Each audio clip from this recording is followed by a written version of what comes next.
Sila natin.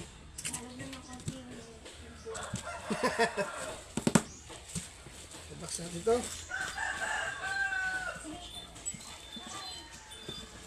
Patokrakas sa box.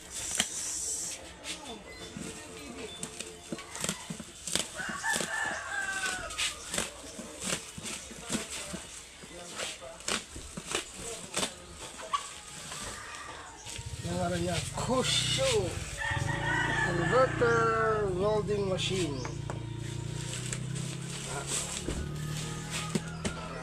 Ginamit na.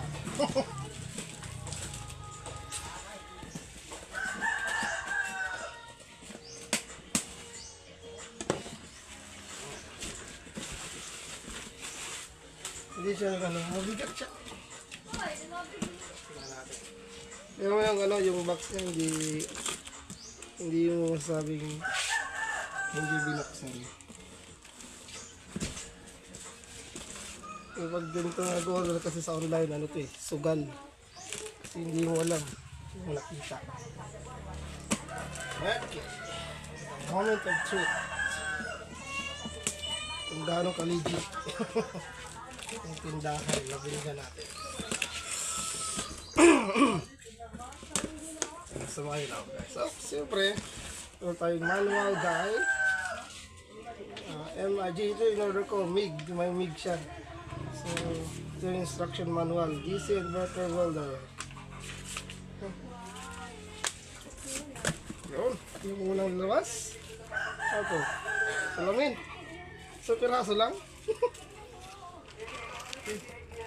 Unang nasibabaw ay ito yung sa MIG. Yung holder niya. Yung gun. Nakikita? Okay naman. Sunod, meron tayo dito. Ito yung sa yung sa rod. Welding rod at ito yung sa ground. Paikli lang. At yung box, hindi ko alam kung ano to. Palagay ko ito yung coil. Yung MIG coil. Nga. So meron siyang self-shielded flux cord wire. Ito yung size niya, 0.8 mm. Ito yung type niya kung mag-order ka ulit. So this time meron. Matitesting natin agad yung MIG. Okay. So tayo natin yan. Meron, hindi ko alam kung ano to. Ano ba to? Alaman natin yan. May munting steel brush. Putol. Putol yung brush. Pinagtatapon lang to doon. Yung maskara ni Optimus Prime. Ay, hindi yun. Yung sa Transformer. Ito, hindi ko alam kung ano yan. Ito yung cord ng welding machine. And yung pinakahintay, yung ating Kusho welding machine na may MIGs. Yan. MIG 300. Yan yung model niya. Okay. Yung mga nahulog dito. Ito yung naputol. Karugtong pa rin. Brush pa rin.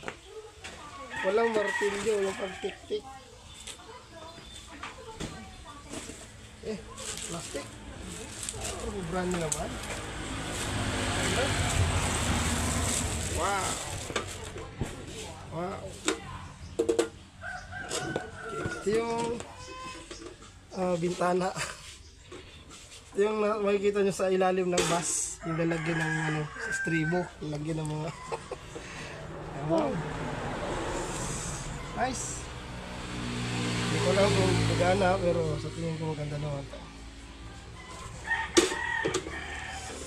Yan, maganda. Napaka social ng design. Yan. So, na natin kung saan yan. Si Shopee. Sabi ni Shopee, nandiyan na ba? Ito, dito. Ito dito. MIGS. Okay. Ano ba ito ilalak? Latas. Okay. On and out. Hindi ko pa alam kung gagana pero yan muna. Hanggang dyan lang muna. I-update ko lang kayo yung pag testingin natin to. Thank you!